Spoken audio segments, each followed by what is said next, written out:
মহাসম্মেলন।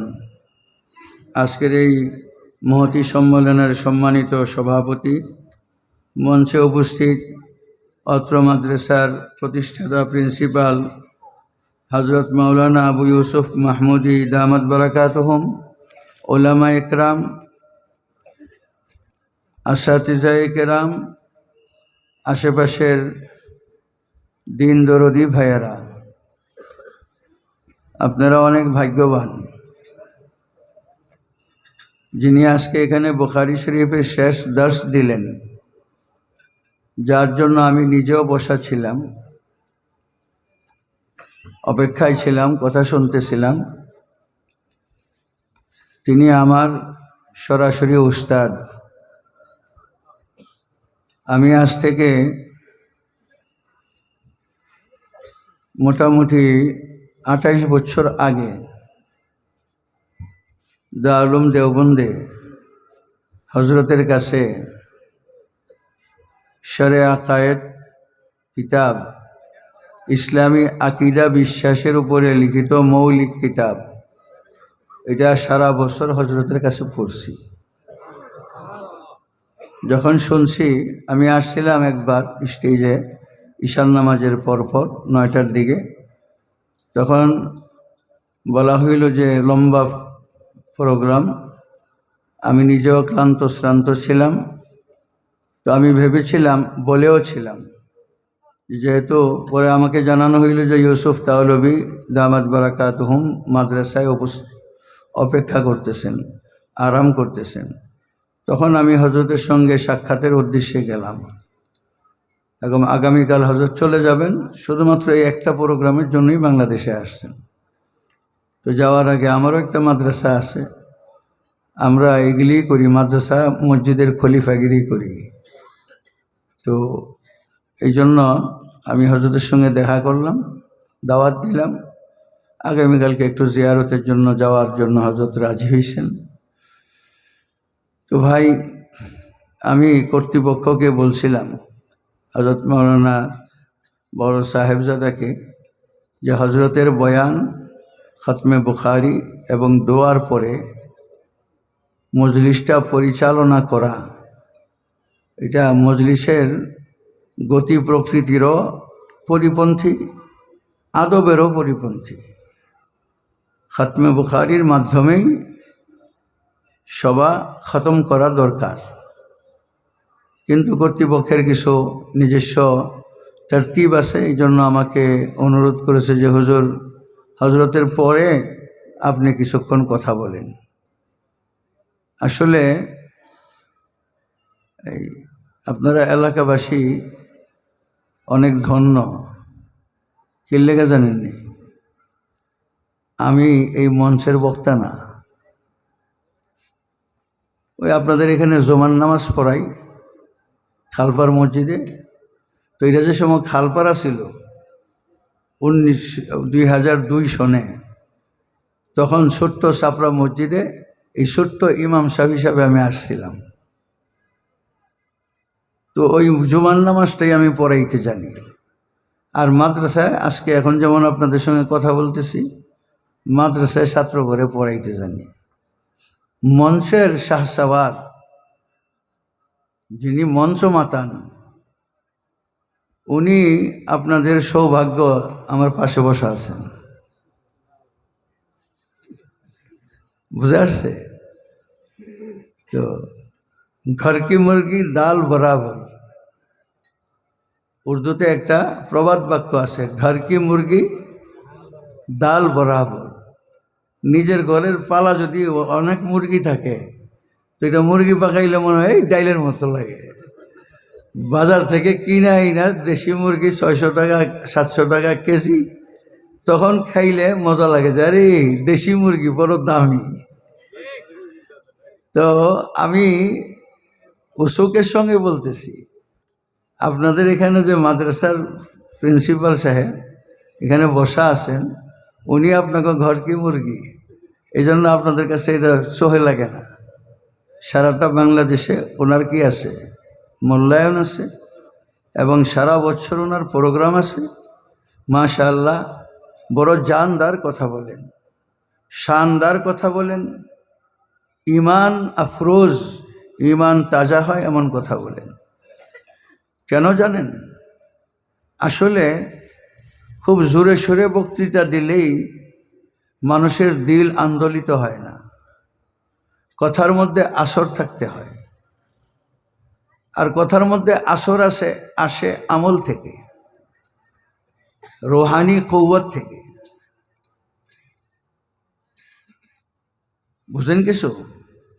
রোহানি কৌয়ত, ইখলাস, আমল, এইগুলি থাকলে ছোট কথায় বড় কাজ হয়।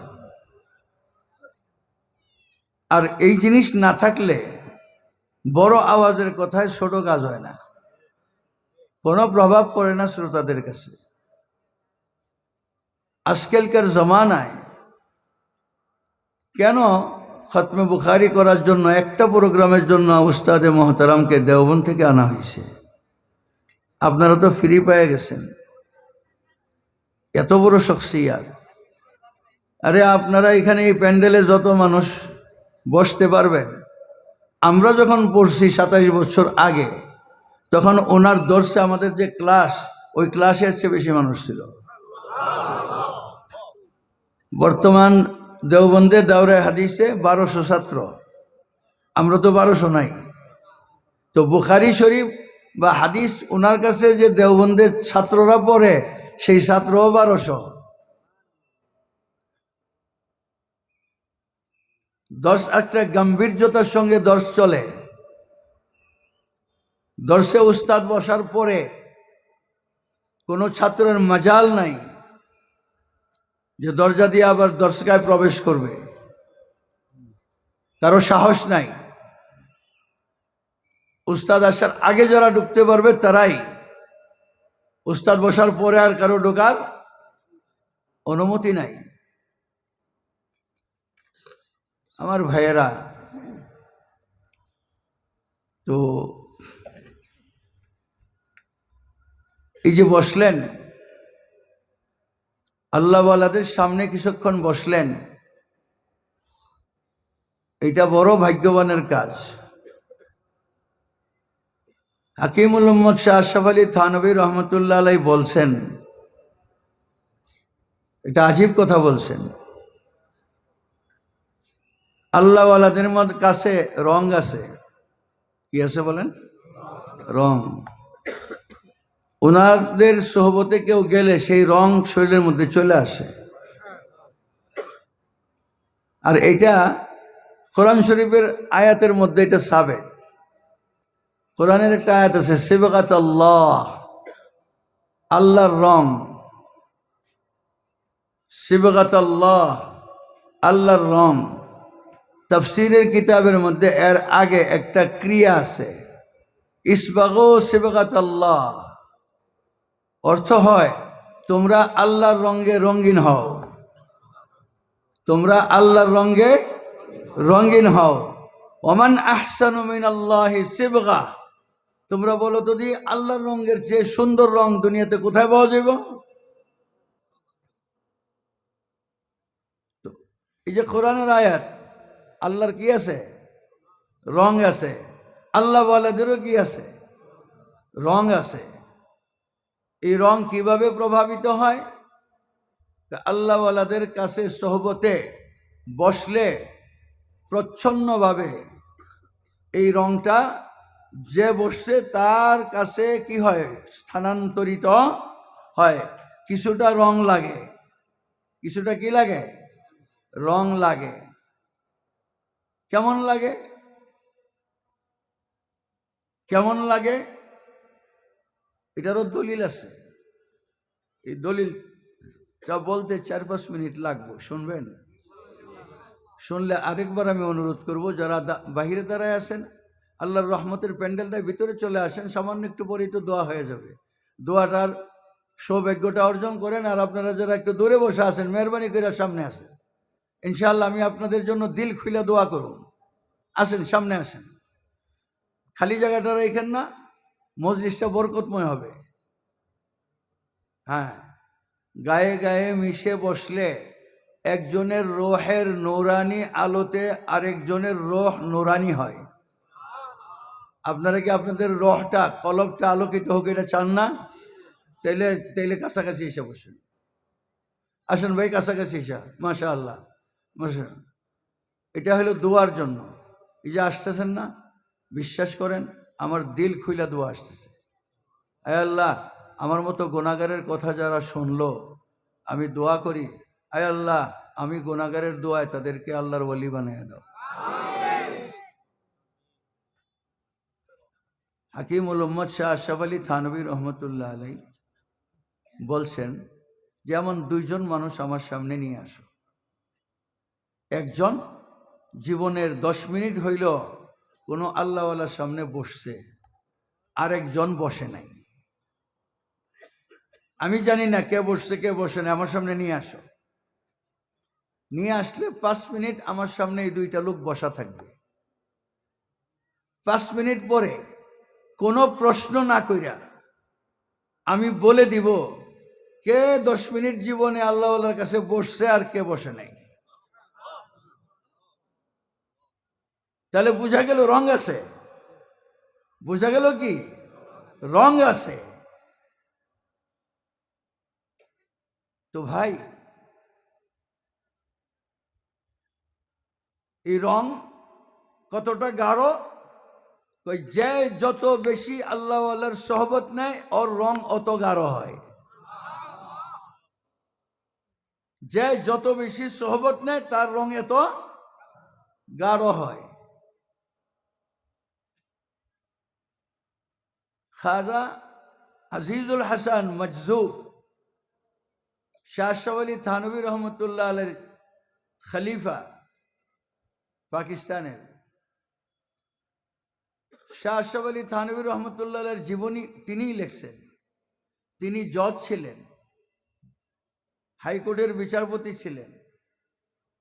সেখান থেকে থানভী রহমতুল্লাহ আলাইহির সোহবতে গেছেন, যে মুরিদ হইছেন, মুরিদ হয়ে পরে আলেম হইছেন, জজগিরি ছেড়ে দিছেন। তো একজন পাকিস্তানে একজন বড় কবি ছিল, শায়ের। তো কবিরা তো কবি হয়, খুব খারাপ। তিনি একদিন খাজা আজিজুল হোসেন সাহেবের লোকে দেখা করছে। দেখা করে কয়, আপনি তো হইলেন জজ সাহেব, কিন্তু আপনার চেহারা সুরত কাপড় সাপড় এমন মুন্সি সাহেবকে, আপনারা জজ সাহেব এরকম মুন্সি হইলেন কেমনে? জজ সাহেব তো থাকবে, টাই থাকবে, শর্ট থাকবে, প্যান্ট থাকবে, ক্লিন শেভ থাকবে, এ না জজ, আপনি এলো মেলেন কেন?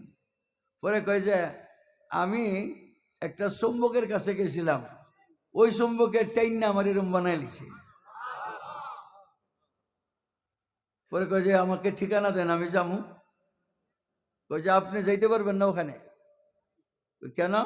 ওনার কাছে আগে অনুমতি নিয়ে যাইতে হয়, আগে নিজের অবস্থা বলতে হয়, তারপরে যাওয়া লাগে। তো উনি লিখছেন, থানভী রহমতুল্লাহের কাছে চিঠি লিখছেন, হযরত আমি ক্লিন শেপ মানুষ, শর্ট কোট টাই পরি, ইসলামী লেবাস পড়ি না, বেনামাজি নামাজ পড়ি না, আমি ড্রাগ অ্যাডিক্টেড, সকাল বিকাল আমার মদ ছাড়া চলে না, আমি আপনার সোহবতে আসতে চাই, আপনি কি অনুমতি দিবেন? চিঠি লিখছি। আল্লাহওয়ালারা কিভাবে আপনাদের জন্য কত যে মানে সৌভাগ্য, একজন সাহেবে নিসবত বুজুর্গ আপনার এলাকার মধ্যে এসে মাদ্রাসা করছে। আরে ভাই,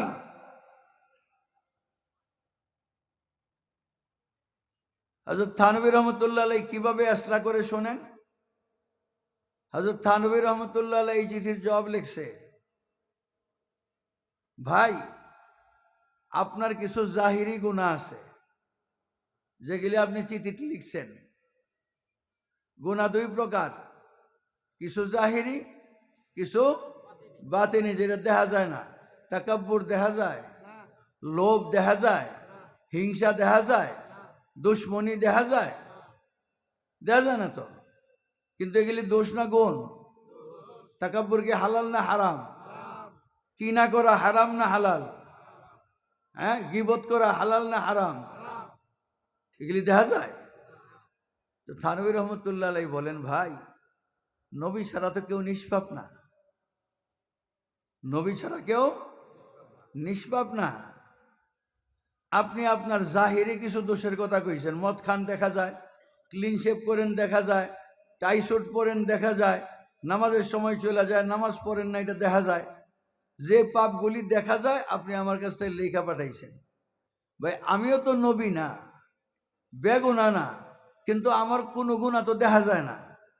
আমি সুন্নত মতো পোশাক পরি, আমি ঠিক মতো নামাজ পড়ি, আমি মুখে কোনো মিশা কথা কইলা মানুষে শোনে না, আমার কোনো জাহিরি দোষ তো দেখা যায় না। কিন্তু যেহেতু আমি নিষ্পাপ না, তাহলে নিশ্চয়ই আমার ভিতরে কোনো গুনাহ আছে, আমার আখলাকি কোনো গুনাহ আছে, যেগুলি দুনিয়ার মানুষে দেখে না, আল্লাহ তো দেখে। তাহলে ভাই আপনিও গুনাহগার জাহিরি ভাবে, আমিও গুনাহগার অন্তরে অন্তরে। আপনিও গুনাহগার জাহিরান, আমিও গুনাহগার বাতেনান।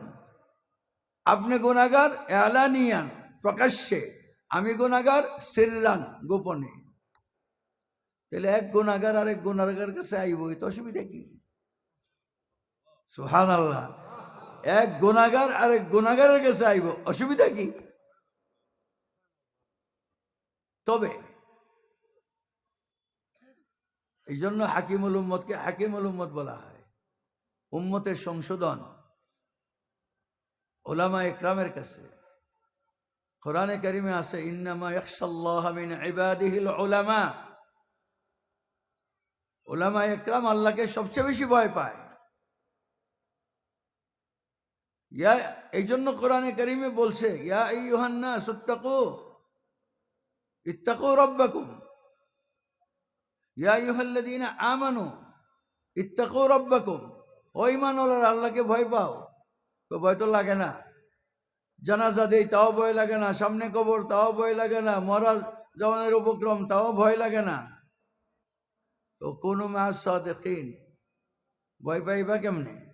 নেককারের সঙ্গ ধরো, তাহলে ভয় পাইবা। তো থানভী রহমতুল্লাহ আলাইহি এটা এই জন্য প্রাসঙ্গিকভাবে বললাম যে আপনাদের কাছে সাহেবে নিসবত একজন বুজুর্গ আছেন, মাশাআল্লাহ। যেমনিভাবে উনি খতিবে জামান, তেমনিভাবে বুজুর্গ, তেমনিভাবে একজন জয়্যিদ আলেম, তেমনিভাবে একজন সমাজ সংস্কারক, তেমনিভাবে একজন মাদ্রাসার প্রতিষ্ঠাতা, একটা দাওরে হাদিস মাদ্রাসা। এতগুলো প্লাস পয়েন্ট আপনাদের জন্য এটা সুখবর। থানভী রহমতুল্লাহ আলাইহি লিখছেন যে ভাই গুনাহগার গুনাহগারের কাছে আইব, সমস্যা কি? মনে আছে করেন? তবে বলছিলাম না, তবে আমার খানকা যেহেতু আলেম ওলামারা বেশিরভাগ আসে, দিনদার মানুষগুলি এখানে খানকায় থাকে, তাহাজ্জুদ পড়ে, ইশরাক পড়ে, আউয়াবিন পড়ে, সুন্নত অনুযায়ী আমল করে। আপনি যদি ব্যতিক্রমী একটা মানুষ খানকায় ঢোকেন, তাহলে আপনার দিকে মানুষ কি করবে? ঘৃণার চোখে তাকাবে, আপনি অস্বস্তি ভোগ করবেন, অপমান বোধ করবেন। আমি চাই না আমার মেহমান অপমানিত হোক, আমি চাই না আমার মেহমান অপমানিত হোক। আপনি থাকবেন আমার বাসায়, আপনি আমার ঘরের মেহমান, আপনি আসেন, আপনি আমার ঘরের মেহমান। তো এই শায়ের আসছে, আয়েশা থানভী রহমতুল্লাহ ঘরে মেহমান হয়েছে। এখন হযরত থানভী রহমতুল্লাহ আলাইহি তো সোজা কথা না।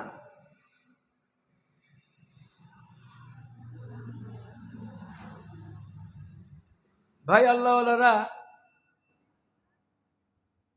দুনিয়াটা আল্লাহওয়ালাদের সামনে মাসির পরের সমান। মাওলানা ইউসুফ মাহমুদ সাহেবের কথাই বলবো, আমাদের কথাও বলবো। আমাদের সামনে যদি মাদ্রাসা না থাকতো, যদি মাদ্রাসা না থাকতো, তাহলে আমি কসম খাইতে পারবো জীবনে কোনো দুনিয়াদারের কাছে যাইতাম না, হইলে জীবনেও কোনো দুনিয়াদারের কাছে আমরা কারো ঘরে যাইতাম না, কারোর কাছে দরজা খটখটাইতাম না, কাউরে বলতাম না যে আমাকে দেন। মাসলা মাদ্রাসার থানভী রহমতুল্লাহ আলাই কেমন লোক, কেমন বেটা, নবাব সলিমুল্লাহকে গোলাপানি খাওয়া বলাইছেন। শুনবেন ঘটনা, শুনবেন? নবাব সলিমুল্লাহ খান থানভী রহমতুল্লাহ আলাই দাওয়াত দিছেন যে আমার ঢাকায় আপনি একটু আসেন। হযরত থানভী রহমতুল্লাহ যেহেতু চিনেন, আর দারুল উলুম দেওবন্দের তিনি মুরব্বী, মনে করছেন যে ঢাকার বড় নবাব সাহেবের কাছে যদি যাই তাহলে দেওবন্দের যদি কোনো ফায়দা হয়, দারুল উলুমের কোনো ফায়দা হয়, এই নিয়তে আসার নিয়ত করছেন। শর্ত লাগাইছেন, এই কয় শর্ত যদি মানো তাইলে তোমার এনে আমো। 1 নম্বর শর্ত, 3rd ক্লাসে সফর করবো, 1st ক্লাসে না। যাতে সে মনে মনে 3rd ক্লাসে সফর করবো, 2nd ক্লাসে, 1st ক্লাসে না। দেওবন্দ থেকে সাহারানপুর থেকে গাড়িতে 3rd ক্লাসে আসবো, সাধারণ কম্পার্টমেন্টে আসবো, বিশেষ কম্পার্টমেন্টে না। 2 নাম্বার, স্টেশনে আমাকে কোনো ইস্তেকবাল দেওয়া যাবে না, রাহাবর হিসাবে 1-2 জন পাঠাইতে পারবে। 3 নাম্বার, কোনো হাদিয়া দেওয়া যাবে না, এই সফরে আমি তোমার কাছ থেকে কোনো হাদিয়া নেব না। 4 নাম্বার, শুধু নবাবজাদাদের সামনে কোনো কথা বলবো না, মজলিস করবা আর নবাবের পোলারদেরকে খালি কি করবা, রাখবা, এরকম জায়গায় কথা বলবো না। কথা বলতে হইলে আম মজলিস করবা, সেখানে বলবো, সেখানে নবাবরাও বসতে পারবে। 5 নাম্বার, 1 তরকারি বেশি ঘরে পাকাইতে পারবা না, নবাবী দস্তরখান দিবা আর কইবা, হ্যাঁ হুজুর এটা চিনেননি, এটা এটা দিয়ে বানাইছি, এটা চিনেননি, এটা এটা দিয়ে বানাই, আর এটা চিনেন না, এটা ইলিশ মাছ কাটা খোলা আবার আস্তা মাছ বানাই লাইছি, এটা কইবা। আর আমি এমনি চাই থাকবো, এমনি চাই থাকবো না, 1 তরকারি বেশি সামনে দিতে পারবা না। এই শর্তে আসছেন। আসার পরে নবাব তো নবাব সলিমুল্লাহ তো অনেক বুদ্ধিমান মানুষ ছিলেন, সলিকামান ছিলেন, আলেম দোস্ত ছিলেন। মজা লাগে শুনতে, আসলে মজা, আল্লাহওয়ালাদের ঘটনা শুনতে মজা লাগে। তাহলে থানভী রহমতুল্লাহ আলাই আসছেন, নবাব সাহেব প্রথম দিনেই সামনে 60 তরকারি দিছে। কয় তরকারি? 60 তরকারি। थानवी रहमतुल्लाह अलैह कहे ये खिलाफ शर्त हो रहा है, ये क्या बात है? तो नवाब साहब हजरत माफ़ कीजिए, माफ़ करें, আমি আপনার আদেশ অক্ষরে অক্ষরে পালন করছি। কেমনে 60টা এলো কেমনে? আমি এলান করে দিছি যে থানভী রহমতুল্লাহ আলাইহি বলছে ঘরে 1 তরকারির বেশি পাকাইতে পারবা না, কিন্তু আমার ঘর হইল 60টা, বিবি হইল 60টা।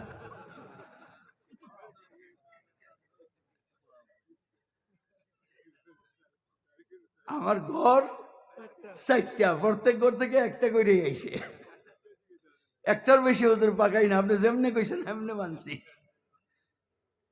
তখন থানভী রহমতুল্লাহ আলাইহি মুস্কি হাসি দিয়ে এটা গ্রহণ করছেন, ইজ্জত করছেন, আলেমকে আলেমকে ইজ্জত করছেন, মানছেন। এরপরে নবাব সাহেব একটা সিস্টেম করছে কি, নবাব বাড়ির ছোট ছোট পোলাপান আছে না, নবাবের নাতি নক্তি, যে এই 4-5টা জোগাড় করছে যে এরা কোরআন শরীফ সবক লইব থানভী রহমতুল্লাহের হাতে।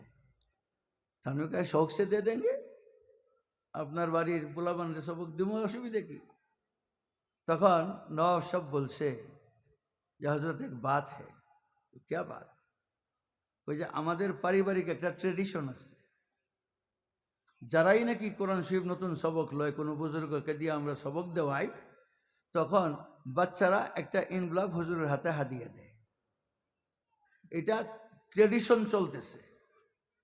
যদি এই ছেলেগুলিরে আমি ইনভলভ দিতে হবে, এরা তো চাইবো আব্বাজি হজরতকে হাদিয়া দিয়ে দো, প্রত্যেকেই একটা একটা করে ইনভলভ নিব হেরমার কাছ থেকে, বাবার কাছ থেকে। আপনাকে দিলে যদি আপনি না নেন, তাহলে বাচ্চাদের মনে কষ্ট হইল। দেখছেন নি? হ্যাঁ, যদি এটা না নেন তাহলে বাচ্চাদের মন খারাপ করবে। হযরত আমি তো আপনার কোনো হাদিয়া দিব না, আল্লাহর হস্তে এইটা না করেন না। দেখছেন কেমন বুদ্ধিমান? আল্লাহর হস্তে এইটা না করেন না। हजरत थानवी रहमतुल्लाह अलैह बोलते हैं, हाँ बिल्कुल मैं ले लूँगा, उनको उनके दिल दुखाने की क्या ज़रूरत है। हजरत थानवी रहमतुल्लाह अलैह बोलते हैं, हाँ এদের মন ভাঙার কি দরকার, এরা খুশি খুশি থাকো, আমি এদের ইনভলভগুলি নিয়ে নিব। मगर चुपके से आपको वापस कर दूंगा, ये बात दुनिया में आप और मेरे अलावा किसी को मालूम नहीं होगा। আমি নেওয়ার পরে চুপে চুপে আপনার হাতে গেলে ফেরত দেব, আপনি আর আমি ছাড়া দুনিয়ার কেউ জানবে না। এখন তো নবাব সাহেব অপারক হয়ে গেছে, অপারক হয়ে গেছে। এরপরে যখন দেওবন্দে গেছে, তখন নবাব সলিমুল্লাহ খান रहमतुल्लाह अलैह बोलते हैं, इस जमाने में अगर किसी को साहबा देखना है, এই জমানায় কেউ যদি সাহাবা দেখতে চায়, সে যেন থানা বন্দে যায় থানবীকে দেখে আসে। নওশাব বলতেন, এই জমানায় কেউ যদি সাহাবা খাসলত কেউকে দেখতে চায়, তাইলে দেওবন্দে যায় যাতে কি দেখে আসে, থানবীকে দেখে আসে। थानवी रहमतुल्लाह अलैह नवाब साहब प्रशंसा करते हैं, नवाब साहब बहुत होशियार आदमी हैं,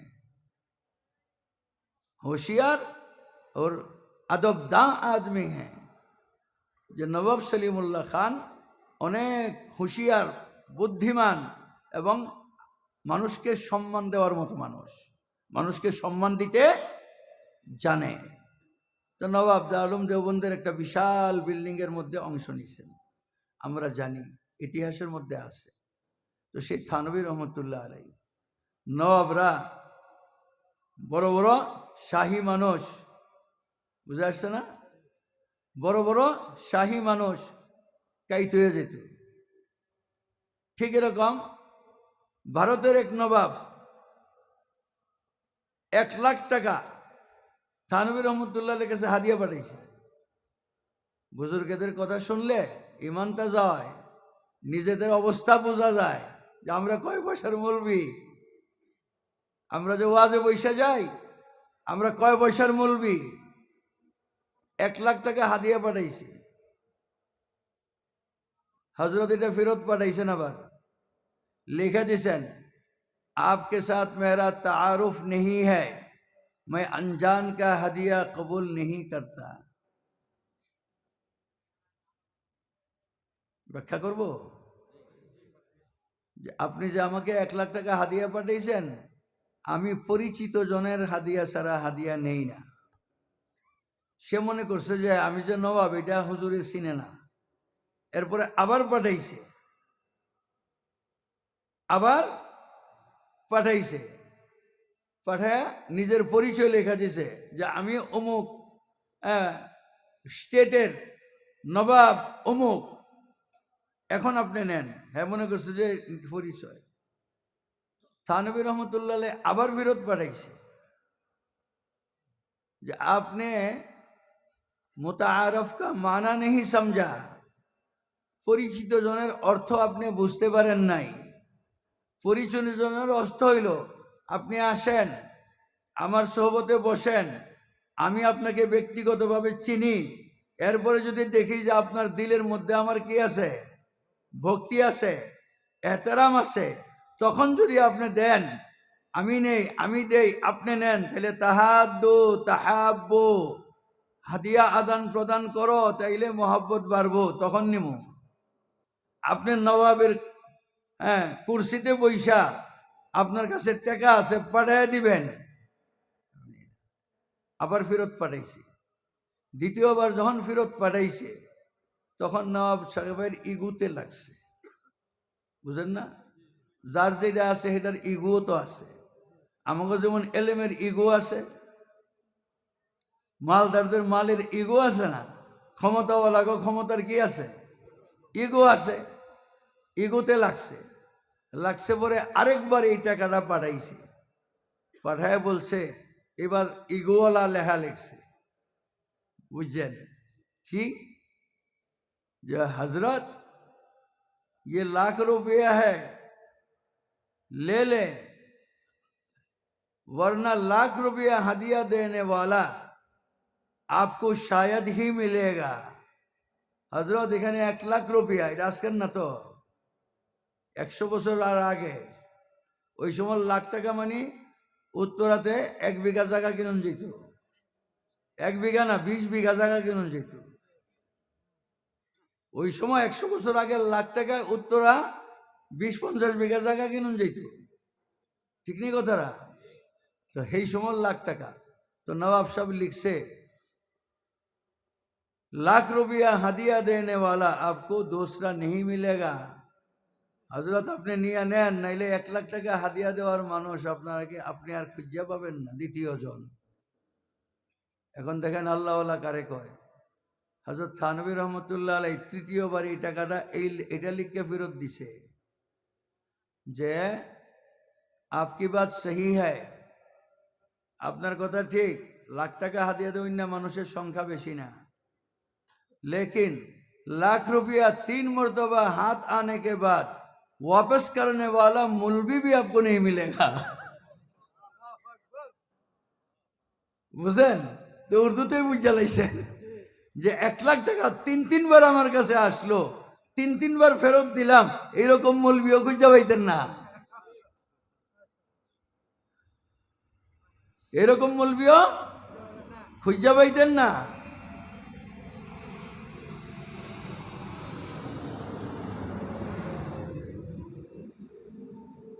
সোহবতের কথা বলতেছিলাম। এইরকম কলিজাওয়ালা যারা হয় তাদের সোহবতে কাজ হয়। তো ওই কবি সাহেব গেছে থানভী রহমতুল্লাহ আলাইহির ঘরে মেহমান। এখন বুঝেন, একজন মদখোর, গাঞ্জাখোর, বেনামাজি থানভী রহমতুল্লাহ আলাইহি নিজের হাতে কি করতেছে? ওজুর পানি গরম করে দিতেছে। বলেন দেখি, দস্তরখান বিছাই দিতেছে, খাবার দিতেছে, হাত ধোয়াই দিতেছে। এই বেটা তো মানে কাঁপতেছে, হজরত হজরত মাফ कीजिए। हजरत कहे नहीं, आप तो मेरा मेहमान है, आप तो मेरा मेहमान है। বিছনা বিছাই দিতেছে, বিছনা ঝেড়ে দিতেছে, বিছনা উঠাই দিতেছে। গোসল করে আইসা পড়ছে, কাপড়টা থানভী রহমতুল্লাহ নিজে সাবান দিয়া ধুইয়া লঙ্গিটা লাইরা দিতেছে। কি মনে করেন? এবার তো পাগল হয়ে গেছে। अरे हजरत माफ कीजिए, नहीं नहीं नहीं, आप मेरा मेहमान है। बस कथा एकटा, नहीं नहीं नहीं, आप मेरा मेहमान है। এখন 3 বেলা খাওয়ার পরে রাত্র হইছে, এখন সে মদ খাইয়া শুইব। থানভী রহমতুল্লাহ কাছে আসছে, কাঁপতে কাঁপতে বলছে যে হজরত, আমি নিয়ত করছি আজকের থেকে আর মদ খাইতাম না।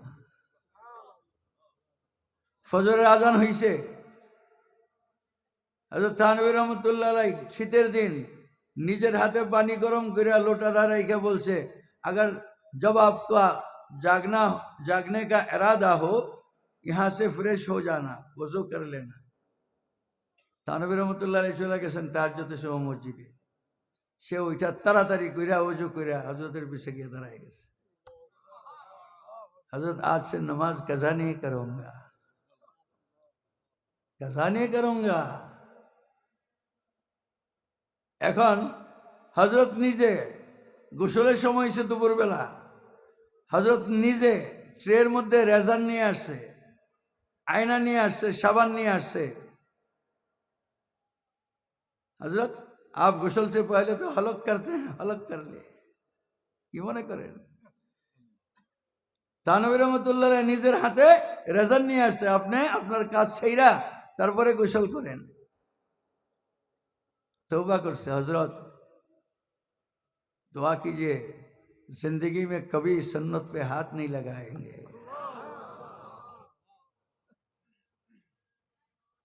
भाई अल्लाह वालाদের सोहबते माटी सोना हो जाए, बेईमान ईमानदार हो जाए, बदामल আমলদার হয়ে যায়। আপনাদের জন্য সৌভাগ্য যে আমাদের এই এলাকায় আলহামদুলিল্লাহ, আমি যখন খালপারে আসছে, কেউ পরের কেউ আসছে না, পরে হজরত, ও তাইলে তো আরো বেয়াদব হইতেছে, হজরতকে সামনে রেখে এত কথা কইতেছি। শোনেন, আমি যখন খালপারে আসছিলাম তো আমার কাছে বড় খারাপ লাগতো। কি লেগে জানেন, আমি দেখতাম যে আমার সামনে সব বাঙালি, সব বাঙালি, একটা আলেম নাই, একটা তালিব ইলম নাই মসজিদে জুম্মায়। মনে মনে আফসোস করতাম যে আমি যে কোরআনের আয়াতটা পড়মু, হাদিসটা পড়মু, তর্জমা করার আগে তো কেউ বুঝতো না আমি কি কইছি। 2-4 জনও যদি বুঝতো তাহলে তো আমি একটা মনে শান্তি পেতাম। এই ছিল উত্তরা, এই ছিল উত্তরা। হ্যাঁ চন্ডলবকবাসী, আমি যেটা দেখছি ব্রিজটা ছিল না, ছিল না, ব্রিজটা ছিল, কিন্তু ব্রিজের আগে পরে উঠার ব্যবস্থা ছিল না, নিচা ছিল, রিক্সা মিক্সা আইতো না, ওই খালপারেই বন্ধ রিক্সা আইতো। এর মাগরিবের নামাজের পরে হাউস বিল্ডিং থেকে কোনো রিক্সাওয়ালা চন্ডপুল বুকের এই কোনায় আইতে রাজি হইতো না। এটা আপনারা জানেন, বড়রা জানেন। কি লেগা? ওইখানে গেলে টাকা পয়সা রেখে দেয়। আমি যখন মসজিদের পিছনে, আপনারা দেখছেন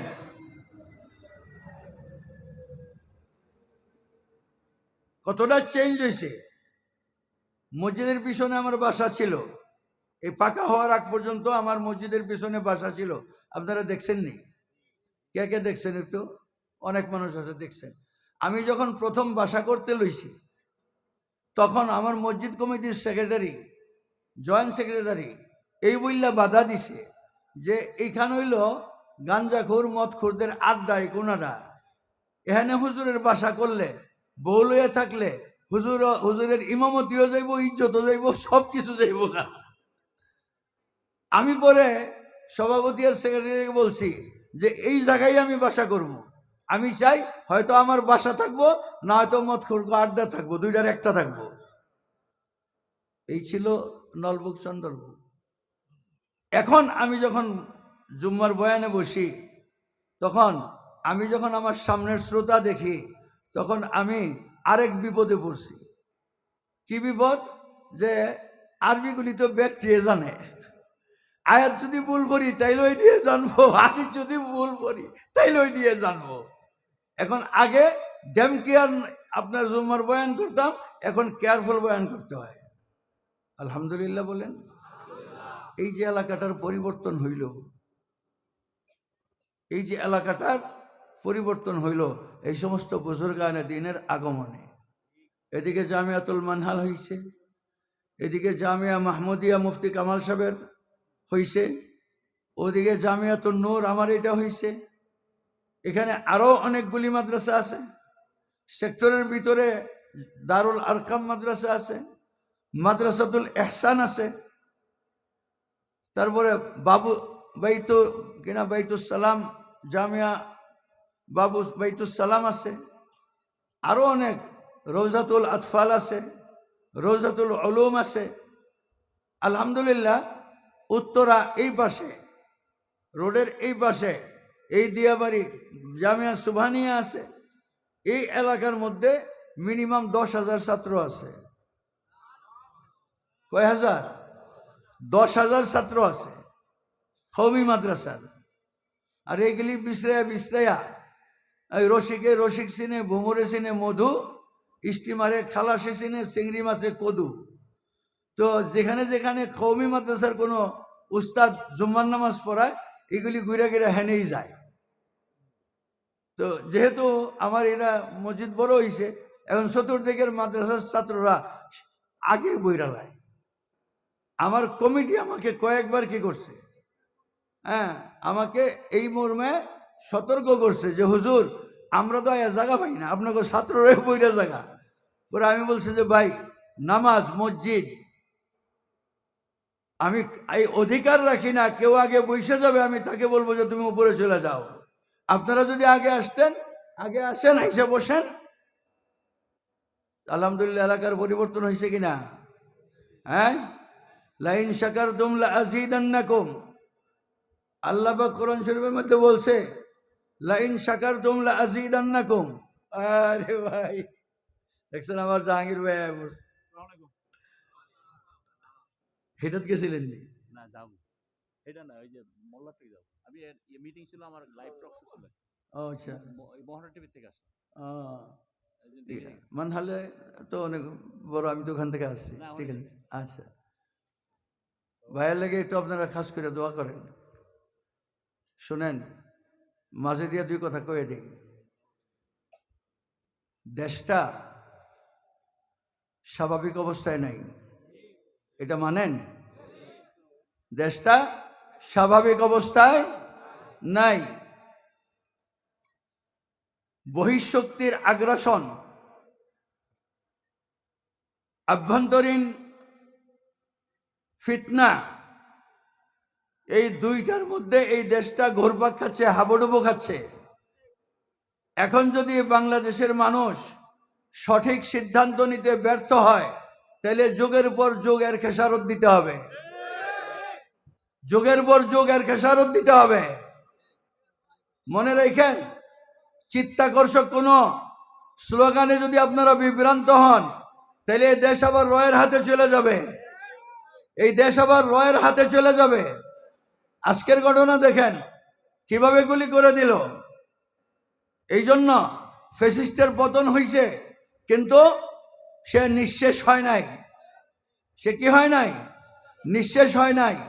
কাজে আপনাকে চিন্তা করতে হবে এই দেশ কাদের হাতে নিরাপদ, কারা এন্টি ইন্ডিয়া অবস্থান রেখা নিজের কমর সোজা করে দাঁড়াইতে পারবে। তাদেরকে সঙ্গনা যদি না দেন, তাহলে যুগ যুগ ধরে আবার পরাধীনতার অবস্থা আপনার চলে আসবে, বাংলাদেশের অশনি সংকেত। আমি জাহাঙ্গীর ভাইয়ের জন্য দোয়া করি, আল্লাহ পাক এই দেশের খেদমতের জন্য ওনাকে কবুল করেন। ভাই কি বলতেছিলাম, আগে কি বলতেছিলাম? মাদ্রাসা,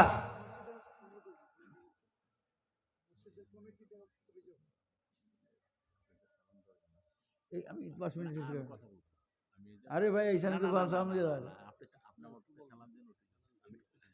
না না না না না না, একটু সালাম দিয়ে যান। হযরতের কাছে বিসমিল্লাহ থেকে শুরু করবেন, বয়ান শুনবেন।